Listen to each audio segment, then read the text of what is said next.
Wicked the musical, the movie, is finally here. Well, technically, it's half here, and as a big fan of the Broadway show and a huge advocate for movie musicals, it won't surprise you to know that I have a lot of thoughts. So, for the sake of fairness, I'll be alternating back and forth between praise and criticism. On a positive note, the choice to split this adaptation into two parts is largely justified by the source material. The original Broadway production has a runtime of 150 minutes if you include intermission, and many parts of the narrative feel rushed. Act 1 in particular rushes the lead duo's character development, and their friendship isn't truly earned within the narrative. The songs do a lot of the heavy lifting, but the actual dialogue fails to flesh out the characters and conflict in a meaningful way. The subplot about silencing animals has always felt awkward because the movie only addresses it enough to motivate Elphaba and never digs any further. Characters like Nessa Rose, who is the half-sister of the Wicked Witch, hardly get any scenes in the Broadway show, which is a shame considering how interesting her setup is. On a negative note, the movie hardly adds anything new to the musical. Wicked Part 1 only adapts the first half of the Broadway show, but the runtime is 10 minutes longer than Acts 1 and 2 combined. I thought this meant that they would explore elements of the plot more deeply and give more nuance to the characters and dialogue, but this simply isn't the case. If I counted correctly, there are only 4 new scenes in the entire movie. These scenes only account for maybe 15 minutes of screen time, so what exactly makes Wicked Part 1 so much longer than the original? Well, in an attempt to make scenes feel more impactful, every single moment from the original musical is slower and more drawn out. A great example of this is a scene where Elphie and Glinda dance together. In the musical, it only lasts about a minute, but it clearly communicates a change in their dynamic. It's brief, yes, but also efficient. The movie version of this scene lasts 3 times as long and doesn't communicate anything more poignantly than the stage version. It just lingers on shots for longer than necessary. I think the director wanted to make these moments feel more emotional, but by doing this for just about every scene, it winds up sapping the movie of all of its energy. The original musical's narrative might be surface level at best, but it moves with such a vibrant energy that it reads like an incredibly engaging montage. Its pacing and tempo feel very similar to The Greatest Showman. Wicked Part 1, however, is paced more like Les Mis, but doesn't have nearly enough story to justify its methodical pacing. Instead of making every scene slower, they should have just added more scenes. Have more discussions about the oppression of capital A animals. Have more back and forth between Elphaba and Nessa Rose. Take more time to explore the idea of what it means to be wicked. Overall, the movie doesn't add nearly enough depth to justify the additional length.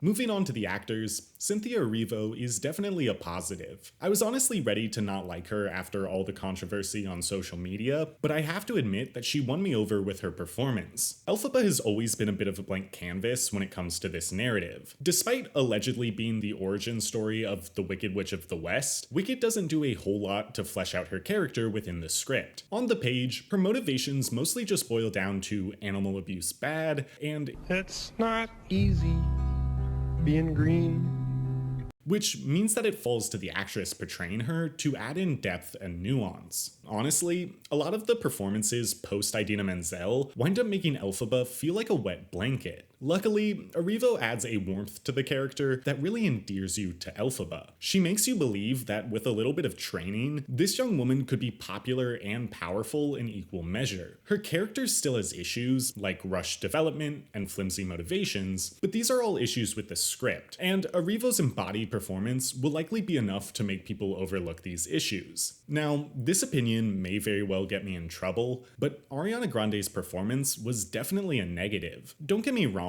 she was entertaining as Glinda, but she lacked any depth. Glinda as a character is focused on superficial things like boys and popularity, but underneath the bubblegum exterior, there's someone who thinks quite deeply about the world around them. Even if she doesn't want others to know it, Glinda has deep thoughts, feelings, and passions. But Ariana Grande only scratches the surface of who this character can be. She's constantly playing the good witch as a doe-eyed mean girl, which comes across as incredibly one-note. It feels more like she's doing an impression of the character rather than inhabiting her. Wow, you look great, Jennifer Coolidge. much. She nails Glinda's vibe in popular, but never captures the inner conflict that makes the character so interesting. In the opening number, which takes place after everything else in the narrative happens, Grande's performance lacked any of the bittersweet melancholy that makes No One Mourns the Wicked such a tragic but powerful bit of music. Overall, she looks and sounds the part of Glinda, but the lack of nuance speaks to the fact that Grande's acting chops are not on par with the other main characters. Back to the positive, Jonathan Bailey is a fantastic Fiyero. He's suave, he's charming, and yet he actively exhibits the hidden depth that is so important for his character. His development is just as rushed as in the stage version, but Bailey manages to make it believable. You see the conflict in his eyes and the pain behind his smile. Bailey nails the multi-layered nature of dancing through life, which is easier said than done. Unfortunately, the other major side characters aren't nearly as nuanced. Jeff Goldblum as the wizard is just Jeff Goldblum doing the same shtick he always does. This may work in a movie like Thor Ragnarok, but in a story like Wicked, you need to capture the difference between who the wizard pretends to be and who he really is. Goldblum completely fails to capture the more sinister undertones of the character he portrays, and even his inherent charisma isn't enough to make up for such an underwhelming performance. Michelle Yeoh as Madame Morrible is slightly more nuanced, but still utterly miscast. In the stage show, Morrible is meant to be melodramatic and theatrical,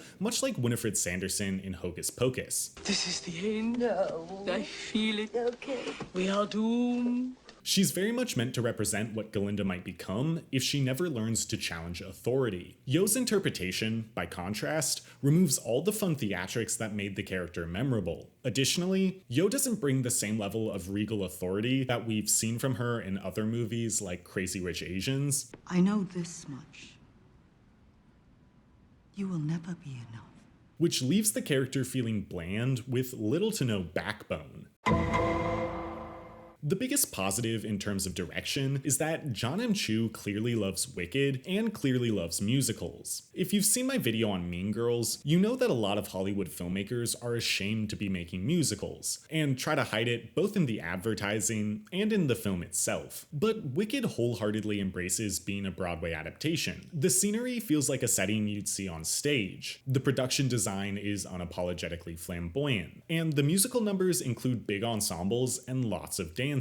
There might be problems with the execution, but this movie's heart is definitely in the right place. Moving on to the negative, the cinematography in this movie is downright bad. First of all, the highlights in every scene are overblown and wash out the rest of what's in frame. It honestly feels like when someone uses a DSLR but doesn't know how to change the exposure settings. The color grading is also incredibly lackluster. There are so many different colors on screen, but almost none of them are saturated. The blacks aren't inky, and the colors all wind up looking dull given the lack of contrast. It's especially wild considering how vibrant John M. Chu's movies have been in the past. In the Heights especially is a visual feast.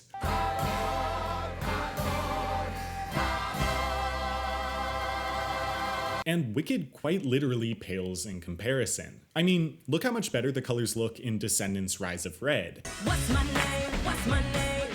Which was a musical that went straight to Disney+.